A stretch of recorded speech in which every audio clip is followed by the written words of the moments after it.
Let us take a moment to still our hearts, quiet our minds, and center ourselves.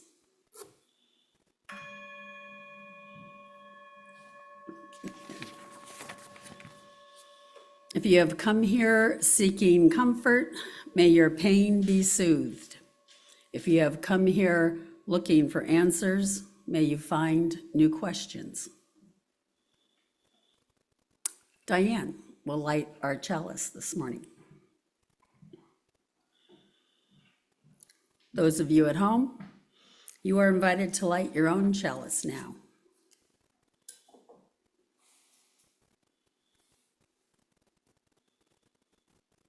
We gather this hour as people of faith with joys and sorrows, gifts and needs. We light this beacon of hope as a sign of our quest for truth and meaning in celebration of the life we share together. Before we sing the first hymn, let me remind our remote participants to leave yourselves muted. However, we want you and whoever is with you to sing with us as big and loud as you like. Make it a joyous experience. Please stand in body and or spirit and sing the opening hymn, How Could Anyone, 1053.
Good morning. Welcome to the Unitarian Universalist community of Cambria. We're glad you joined us this morning. Our UUCC sanctuary sits on land that the Salinan and Chumash indigenous peoples historically inhabited. We honor their contribution to this region and give thanks for the opportunity to gather in faith on their unceded territory. Let us respect their legacy and protect their history as we occupy this sacred space for 5 seconds.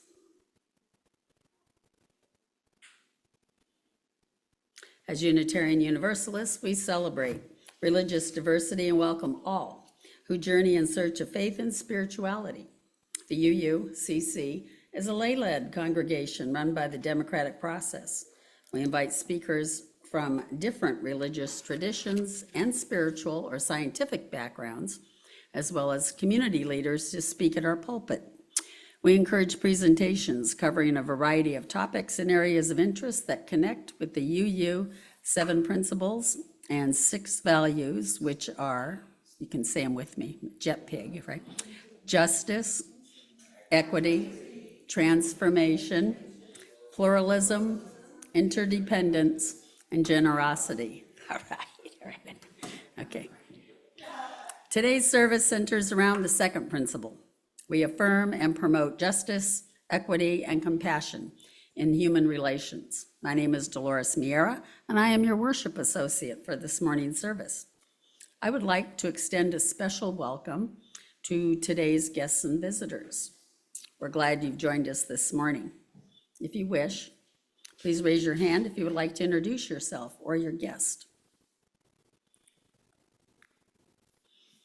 Okay, if you're not on the mailing list, please visit the UUCC website at uuccambria.org so that we can keep you informed of all our activities. Members and friends, please check out what's happening in the e-blast sent to you every week. This is a great way to keep up to date with our latest news. If you wish to see this or any of the past Zoom services, the recordings can be found on the UUCC website and on Facebook. So again, good morning. The affirmation is both a recognition of the nature of this community as well as a promise to which we aspire. Let us now recite the UU affirmation.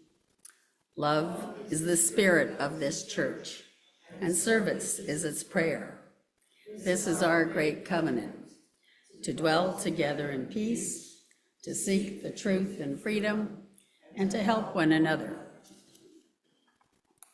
We set aside this time for brief announcements that will be of interest to our community and friends. Please be succinct when announcing upcoming events or updates. If you have an announcement, please raise your hand. When Andy or I call on you, come up to the podium and unmute yourself, then speak. Okay, Randy. Got some tall people here. Nothing but tall people. Good morning. First announcement, our fundraiser for this year will occur on May 17th in the afternoon, Saturday. And it's a service auction. And so we're not going to sell things, we're going to just sell things or services that you can provide, tapping into your skill set and talents, etc. I want to mention that there's two types of services. One is that you sell your service to some party and that party bids on it.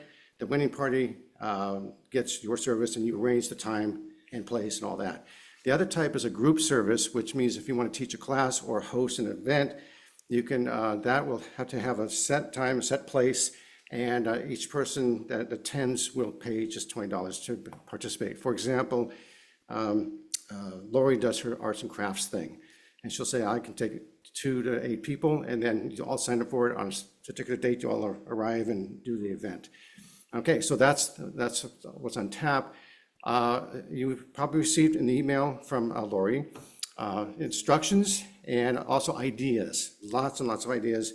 So get those percolating and send me your service contribution that you want to make. Okay, so yes. On Zoom. Well, no. The auction itself will be right here. Will it be hybrid? No, it's all gonna be live right here. Correct. Well, we'll figure out something. Okay, so, yeah, but it's gonna take place here in the sanctuary, and we'll have refreshments and entertainment, the whole schmear, so that'll be good. Schmear, stuff you put on bagels. Okay, next announcement number 2. Tomorrow at 4:30, as usual, the fourth Monday of the month, the worship committee is going to meet on Zoom. Dolores, I'd like to have you join us, so I'll send you an invitation. Thank you. You're welcome. Okay. And so all those on the committee, please be there. And if you want to attend, you're welcome to. Again, shoot me an email and I'll get you the link. Okay, thank you. That's tomorrow? Tomorrow, 4:30.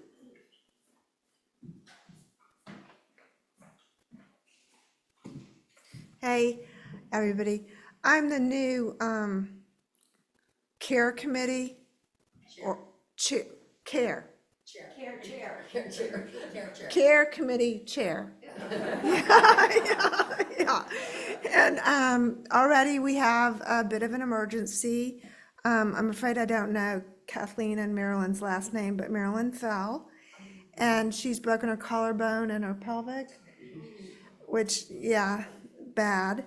She's at the Santa Barbara Cottage Hospital, and she hopes to come home tomorrow. So I'm working on organizing people that are willing to help me in various categories, such as cooking a meal. Or we have someone that's willing to make the phone call or no, write a note. And then we need people to check in periodically for phone calls. We need people that are willing to drive occasionally or go to the grocery store. Sue likes the idea of a knitting circle to make these pretty little wraps that were so comforting to her when Mike was in the hospital. So I'll send out an email, but I would really appreciate people volunteering. It's not that you'll need to do it every time, but if we have several people, for example, that are willing to make a meal, then, you know, if somebody's out of town, maybe somebody else can do it. And if somebody's in a really bad shape, caretaking, it can be real hard to even have the energy to cook. You know, so maybe somebody will need a couple of meals a week, but I would appreciate you guys letting me know if you're willing to be on that list and what may interest you. Thanks.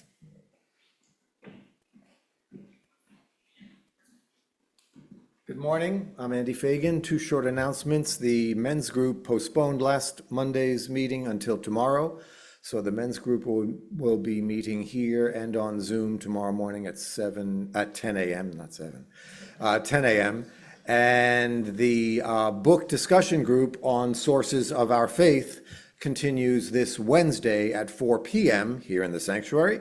We'll read a section from the book and discuss it. It has been very valuable every time we've done that.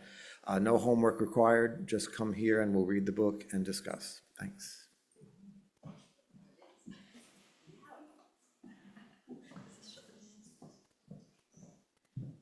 Okay, today is fourth Sunday, and it's our second collection for the food bank, so just keep that in mind when the collection plate goes around. It's a very worthy cause, and we still have a great demand in this county for food assistance. Okay, thank you. Anybody else?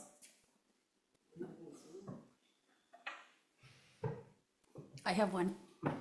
So this Thursday from 10 to 4 is the board and committee chair retreat. So in here, so be here.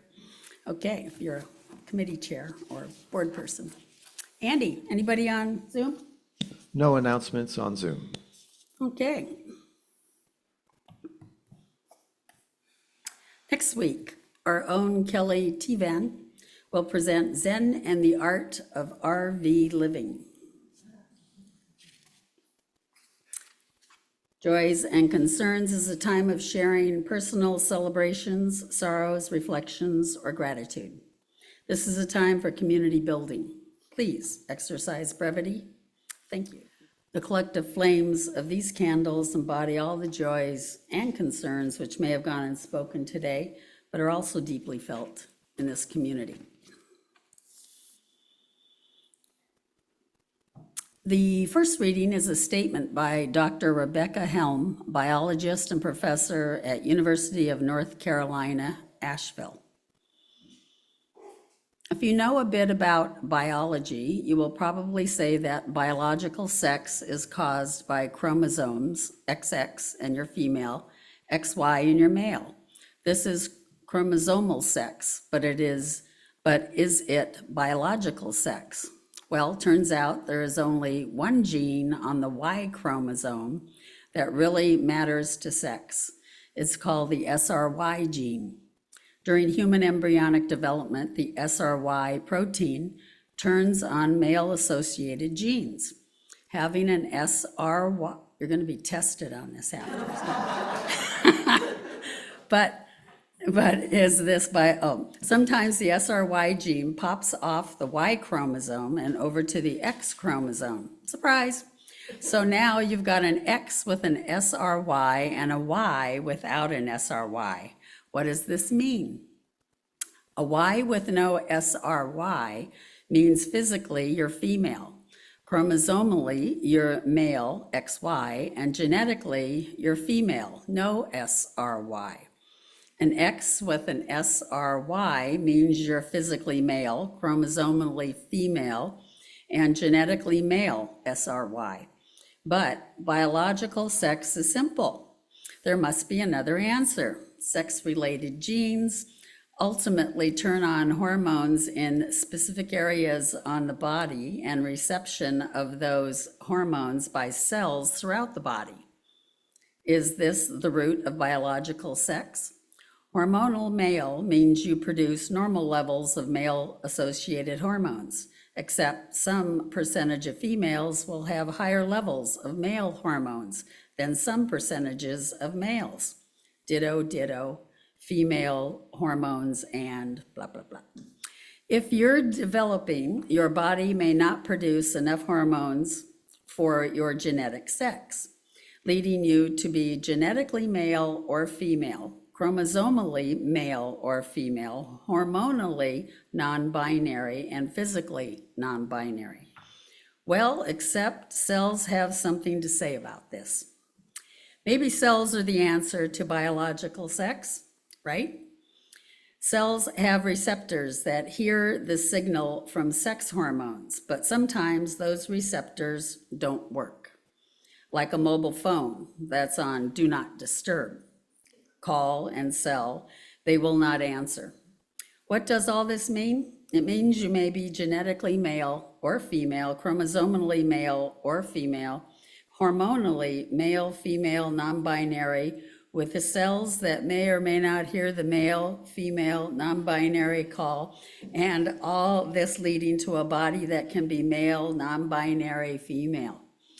Try out some combinations for yourself. Notice how confusing it gets. Can you point to what the absolute cause of biological sex is? Is it fair to judge people by it? Of course, you could try appealing to the numbers. Most people are either male or female, you say, except that as a biologist professor, I will tell you. The reason I don't have my students look at their own chromosome in class is because people could learn that their chromosomal sex doesn't match their physical sex, and learning that in the middle of a 10-point assignment is just not the time. Biological sex is complicated. Before you discriminate against someone on the basis of biological sex and identity, ask yourself, have you seen your chromosomes lately? Do you know the genes of the people you love? The hormones of the people you work with? The state of their cells? Since the answer will obviously be no, please be kind. Respect people's right to tell you who they are. And remember that you don't have all the answers. Again, biology is complicated. Kindness and respect don't have to be. Here's a note. Biological classifications exist. XX, XY, XXY, XXYY, and all manner of variation, which is why sex isn't classified as binary. You can't have a binary classification system with more than 2 configurations if 2 of those configurations are more common than others. Biology is a shit show. Be kind to people.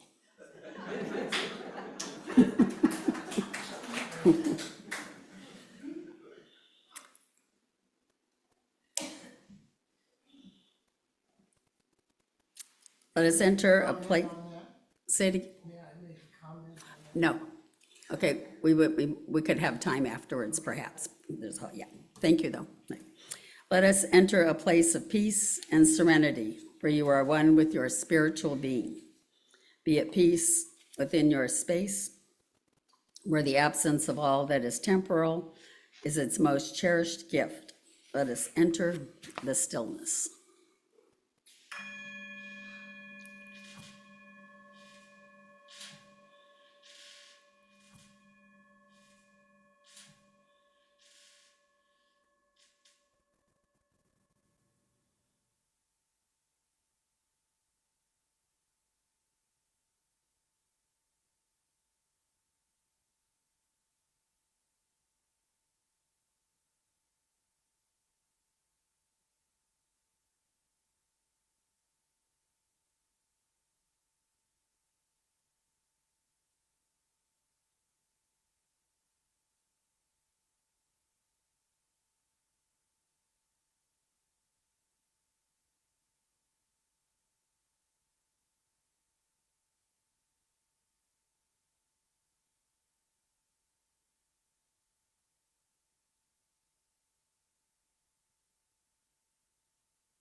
May we find the compassion and empathy we need to strengthen relationships. May we find ways to love each other well. May we not judge or condemn, but rather build a beloved community.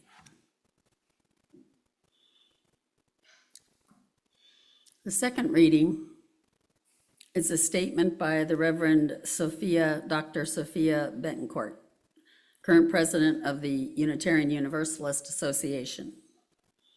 We should not need to repeat the basic truth that trans people exist in this world, that our transgender and non-binary beloveds, my family and yours, are not only real, but sacred, that each and all of us is in fact a vital part of the fabric of this nation, deeply beloved and deserving of protection, safety, and belonging.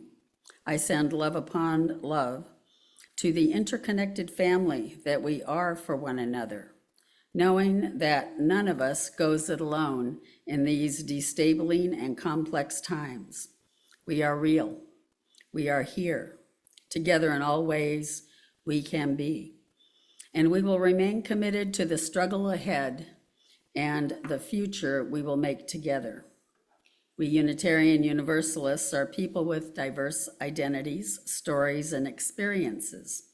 Yet we are personally, theologically, and covenantally bound together by the expansive love that has always been the animating center of our faith.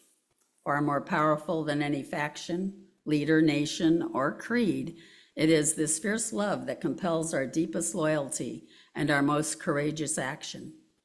And it is this love that moves through and between us, enabling us to nurture wisdom, guidance, courage, and grounding in ourselves and in one another. We must respond with action. I encourage you to reach out to your local communities, support organizations that are long established in the fight for justice, and make your voices heard. Together, we can build a future where love and justice reign. In these days, I send my love and solidarity to each of you and to your families, communities, and organizing networks, to our faith, our nation, and the world. May that love take the form of courageous and faithful resistance and renewed commitment today and in the days and years to come.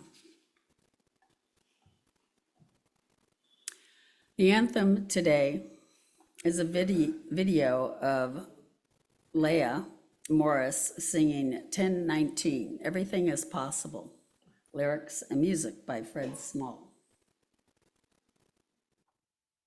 We have cleared off the table, the leftovers saved, washed the dishes and put them away. I have told you a story and tucked you in tight at the end of your knockabout day. As the moon sets its sails to carry you to sleep over the midnight sea, I will sing you a song no one sang to me. May it keep you good company. You can be anybody that you want to be. You can go whoever you will. You can travel any country that your wild heart bleeds, and know I will love you still.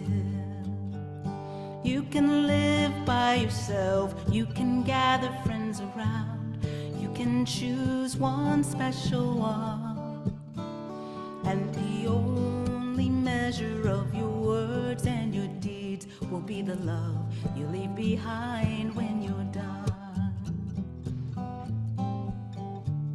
Some girls grow up to be strong and bold, some boys are quiet and kind, some race on ahead and some follow behind.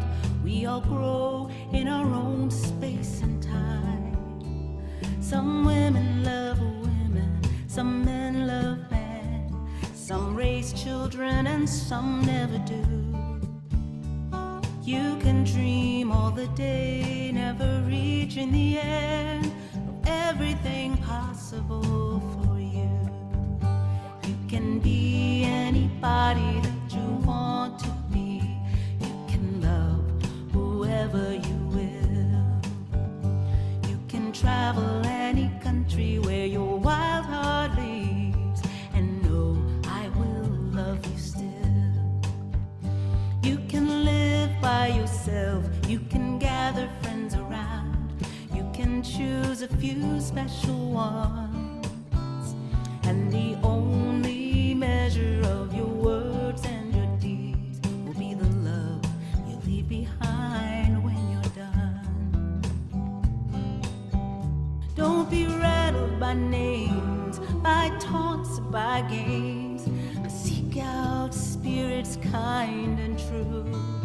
If you give this old world the very best of yourself, it will return the same to you.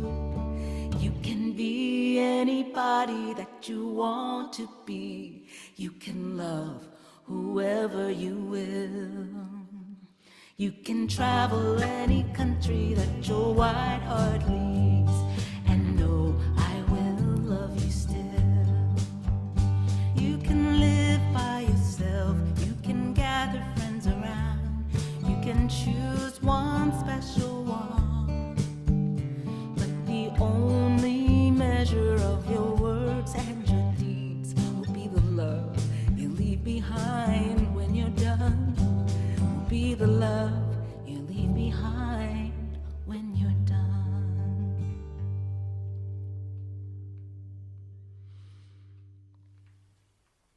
So I haven't been able to get through singing this song once without tearing up. Mostly I think it's in gratitude for the ways my parents paved a new world for me to love and live in, for the ways I know I'm making space for my children to love and live at their best, and for the ways I know they'll surpass me and expand beyond me and make this world better for those who follow behind them. Thank you to the Buckman Bridge Unitarian Universalist Church for the invitation to learn and share this song. And thank you, Fred Small, for writing it.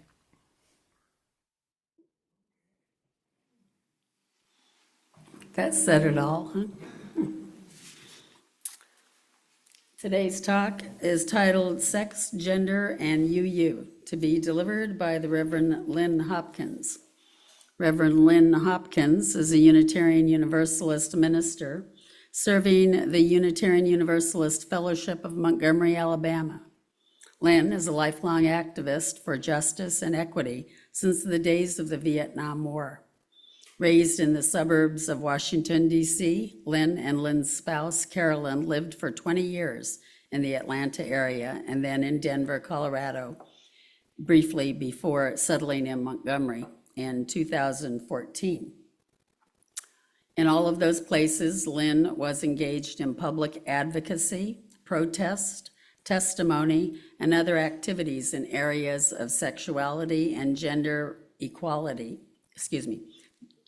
equity, racial equity, poverty and homelessness, criminal justice, disability, access, and more. Currently, Lynn serves as co-chair of Interfaith Montgomery on the board of Montgomery Pride United and the Leadership Council of Faith in Action, Alabama, and is a member of Trust, Transgender Religious Professional UUs Together. Lynn identifies as queer and non-binary and prefers the use of Lynn's first name in place of pronouns. Please welcome the Reverend Lynn Hopkins. Good morning. It is a joy and a great honor to be with you this morning. I have taken up this topic a number of times in my career, and usually I begin with the question, who can tell me the difference between a boy and a girl? Of course, that's before I had the luxury of that fabulous reading from the biology professor who laid it out in enormous and intricate detail. When I first saw that reading, I posted it online with the comment, unfortunately, it's not this simple. Nothing, no matter how complicated and intricate we try to illustrate, is ever as simple as we think. So, as I took up the topic this time, inspired by a conversation with a friend of mine who is a Southern Baptist minister in Montgomery, Alabama, a friend of mine who is loving and inclusive in every way that he can manage, and continues to grow in curiosity and humility, but recently said to me, you know, I can understand the gay thing, but the T, this trans, I just don't get that. So I set about to find a way that I could make it intelligible. And in the process, well, in the midst of that process, this nation elected a new president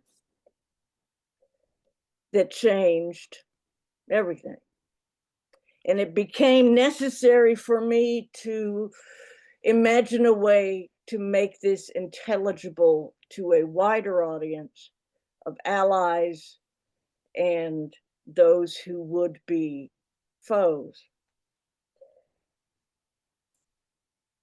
Did you know that by executive order, we now have our first non-binary president?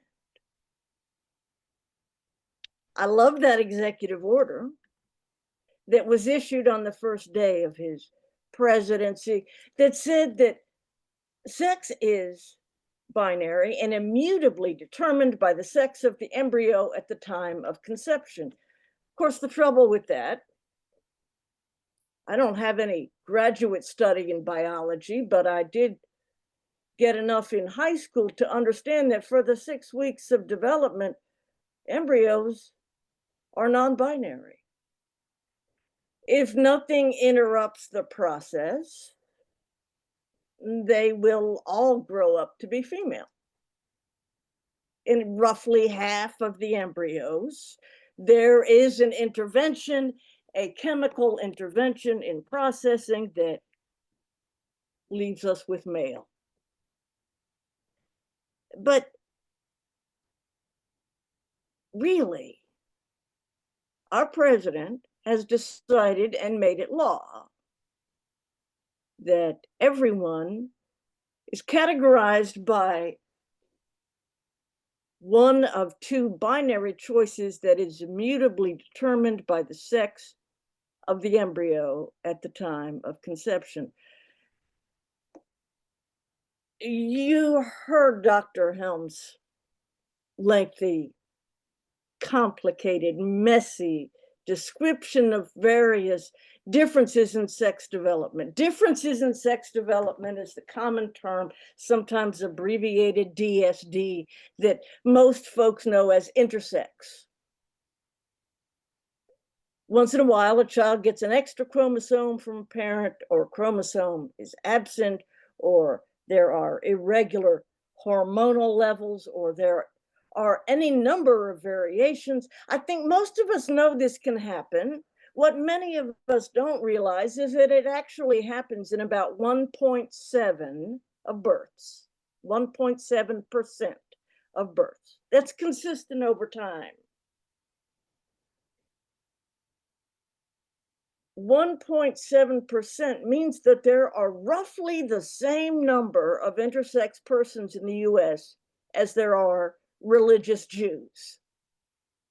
About the same number as there are with verified peanut allergies. About half again as there are Muslims. That many people don't fit into the two categories that our current administration claims includes all human beings. Many human beings just aren't exactly human beings under law. Of course, this isn't the first time that our nation has placed some large number of persons outside of the status of person. I live in Alabama. You know, we fought a war over that, and most of us thought the war was over. It isn't.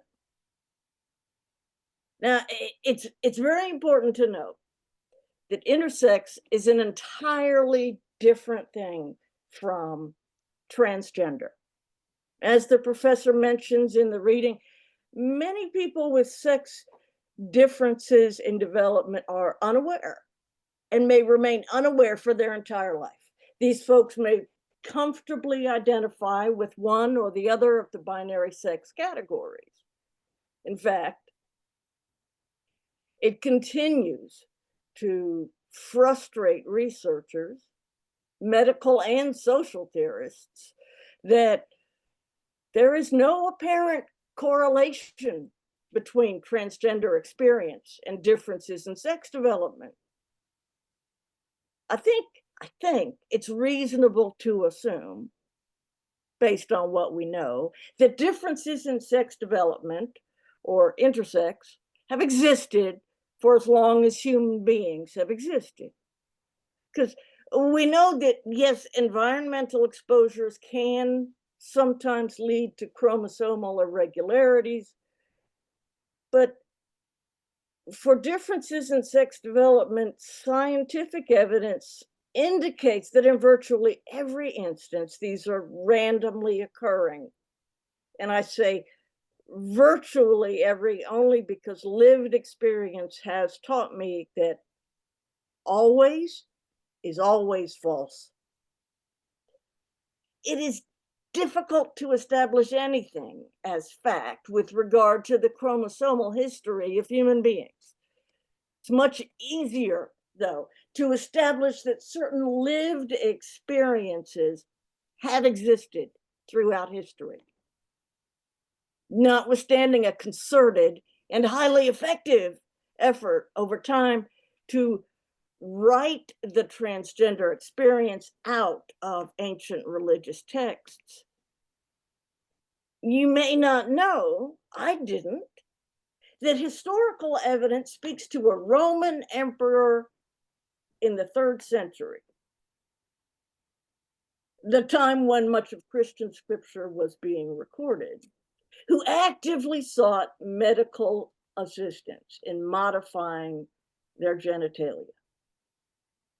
There are researchers who are confident they can point to brain characteristics that represent gender identity, and that there are areas of gray matter identical among people who identify as one or the other of binary choices, regardless of biological sex characteristics. I don't know enough brain science to evaluate that evidence.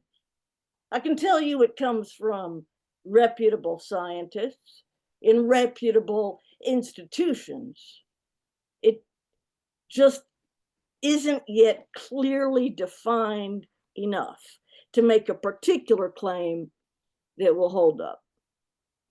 So I just don't know, and I really don't care. Because what I do know from lived experience and human interaction is that most people feel male or female. The clarity and the intensity of that feeling is the same, whether that person's feeling correlates with their biological sex characteristics or not. That is to say, whether they are cisgender or transgender. There is such a thing as gender identity. It's not chosen. It's not chosen, and it's not subject to change by external influence. You can't talk or treat or pray someone out of transgender experience. God knows we've tried. So with the possible exception of evidence emerging from brain science, there isn't any physical characteristic of transgender experience. It is an internal experience of consciousness. Sure, I've known trans women who appeared much more feminine than the general male population, but I've also known trans women with the size and shape as male appearing as any NFL defensive lineman. So while researchers may eventually identify aspects of our brain that designate male or female identity, there is certainly no visible anatomical aspect. Trans is an experience. There are also those who have never identified comfortably with either binary option. The notion of binary gender, of identifying with one or the other, male or female, just never made sense to me. I don't get it. It's not that I reject it. It's fine if that's who you are. I recognize that it is real and meaningful for the vast majority of human beings, including when I married. But even as a young child, I realized I couldn't understand what people meant when they talked about gender. It's as though everyone else knew something I didn't. They didn't learn it. It's not in books. It wasn't taught to them. They just knew it in the same way they knew how to see with their eyes and hear with their ears. It was built in. But somehow I was left out. I was in my 40s before I knew it wasn't just me. And there was a word for it. That non-binary is actually a thing. But according to federal law, not anymore. By executive order, information about what our 47th president calls gender ideology was removed from government websites. The term gender was replaced by sex. The Bureau of Prisons stopped reporting the number of transgender incarcerated people. The Centers for Disease Control and Prevention removed the lessons on building supportive school environments. The problem for them is that executive orders can't make us go away. History should have taught us by now that defining human in a way that leaves some people out just doesn't work. That's the problem for them. The problem for us is manifold. People who do not conform to their definition of human can be subjected to a wide array of violence. Already, trans women are being moved to all-male prisons. Already, passports and other forms of ID are being issued or renewed in a way that contradicts not just someone's identity or experience of themselves, but contradicts also their physical appearance and even their genitalia. I know a UU minister who's not sure she'll ever be able to travel out of the country anymore because her passport was updated to match her original birth certificate, which said male. Already, information about the lived reality of about 2% of Americans has been removed from websites of National Institutes of Health, Center for Disease Control, and a number of state university systems. Already, just calling a student by their name or allowing a student to speak openly about their struggles has been criminalized in some jurisdictions. But there is good news. Honest, there is. Even as much as it feels like the arc of the universe is straightening itself out right now. moving in the opposite direction from justice.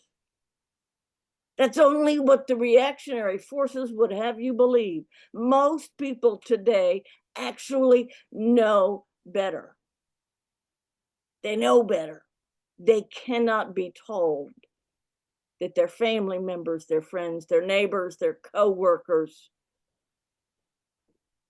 are something other than fully human. This will not stand. I've never been more sure of anything. Now, it will progress. That is to say, get worse, perhaps much worse. And yes, people, especially young people, will die as a direct result. But it will not stand, provided, of course, that we as Unitarian Universalists join with our allies to actively, deliberately, vociferously tear it down. We cannot rest. Just as corrupt religious structures have been used as a tool or a weapon to advance hatred and division, true, authentic religion, religion that welcomes the questions and conscientiously seeks truth, is a powerful tool of resistance. Unitarian Universalism is peculiar in its understanding of God, that God might be named extant, conscious human being, or maybe a force of nature, or maybe something else. For me, when I use the word, I'm not thinking of a real person or a consciousness. For me, love is not an attribute of God, but a synonym. God is love, and it's real.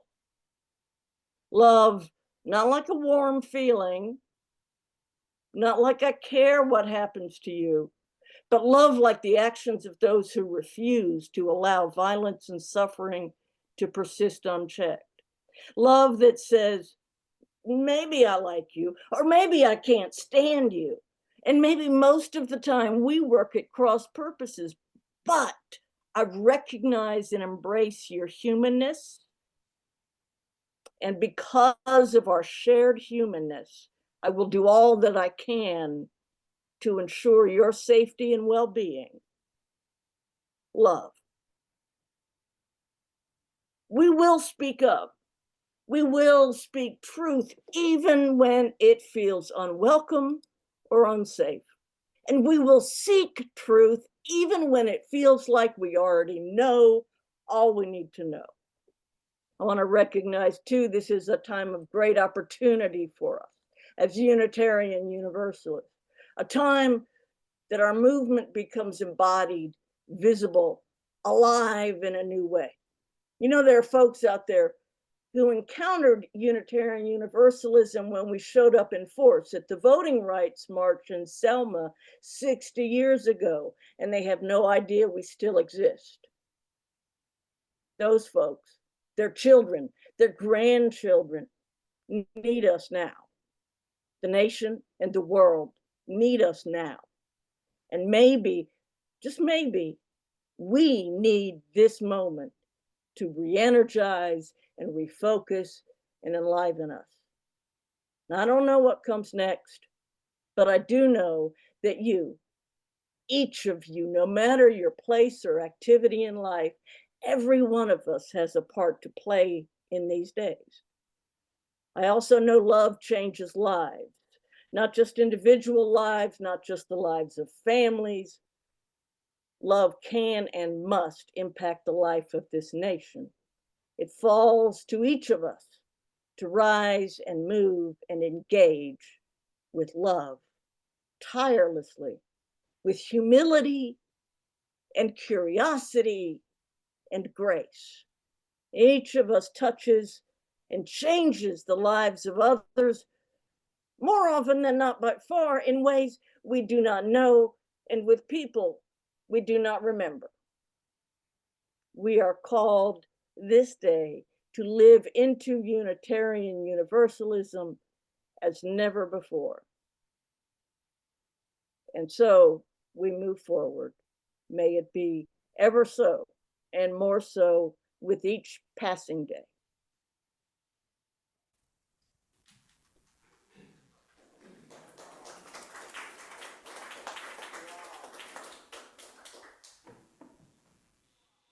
Thank you, Reverend Lynn.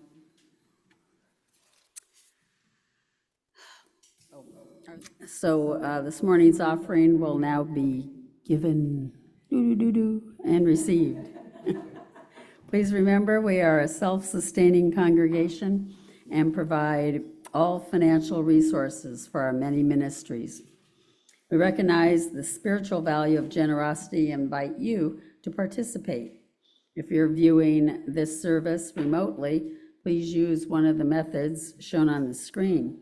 You can now use the camera app on your cell phone. Simply use the camera function, aim the phone at this QR code.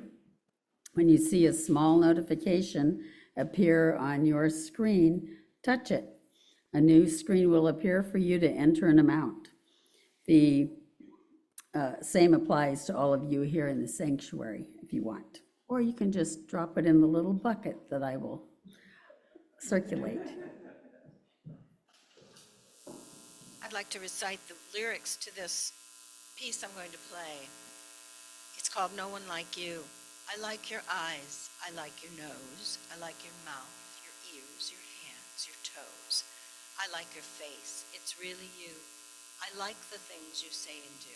There's not a single soul who sees the skies the way you see them through your eyes. And aren't you glad? You should be glad. There's no one exactly like you. It's a Muppet song.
Thank you, Jan. That was pretty.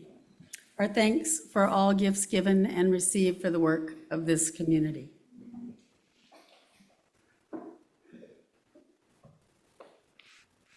I get my steps in doing this. Please stand in body or spirit and sing the closing hymn, The Human Touch Can Light the Flame. Lyrics by John Andrew Story, music by John Hatton.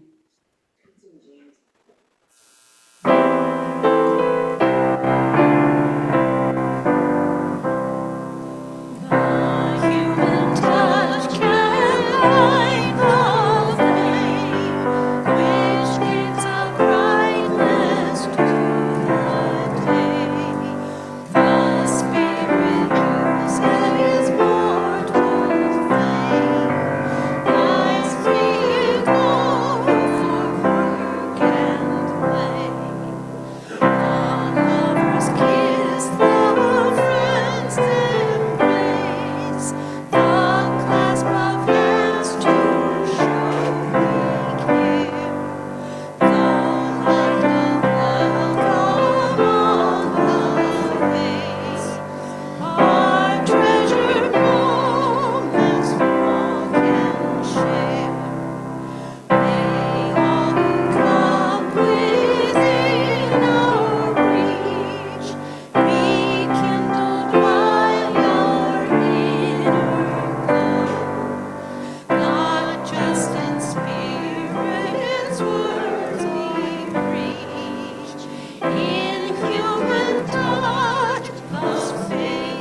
As we prepare to extinguish the chalice, let us recite the valediction. We extinguish the flame of this chalice, and we know that the light of truth and love and the warmth of this community go with us until we meet again. Please extinguish your chalice at home now. So let's form a circle and join hands. Lynn will give us our closing words. It is for me an article of faith that love always wins in the end. And so, if love is not winning right now, be assured it is not the end. As our service ends, may our service begin. Amen.